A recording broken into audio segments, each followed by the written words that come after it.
Assalamu alaikum everyone. Hope you are well and doing great with my channel. আজকের এই ভিডিওতে আমি আপনাদের সাথে শেয়ার করব একটি অ্যাডভান্স ইংলিশ স্ট্রাকচার। সো ভিডিওটি না টেনে শেষ অবধি দেখুন। এটা করা ঠিক না, এটা বলা ঠিক না, এটা দেখা ঠিক না, এটা খাওয়া ঠিক না।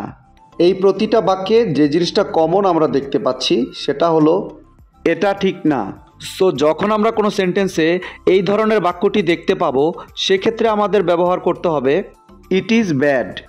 এই টাইপের বাক্যগুলোকে ইংলিশে বলতে হলে সেন্টেন্স স্ট্রাকচারটি হবে it is bad plus to plus verb. চলুন তাহলে এই স্ট্রাকচারটি দিয়ে এক্সাম্পলগুলি দেখা যাক।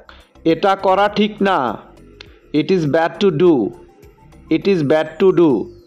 এটা বলা ঠিক না, it is bad to say, it is bad to say. এটা দেখা ঠিক না, it is bad to see, it is bad to see. এটা খাওয়া ঠিক না, it is bad to eat, it is bad to eat. I hope এই স্ট্রাকচারটা আপনারা ভালোভাবে বুঝতে পেরেছেন। Now it's your turn. এটা স্পর্শ করা ঠিক না, এটা স্পর্শ করা ঠিক না।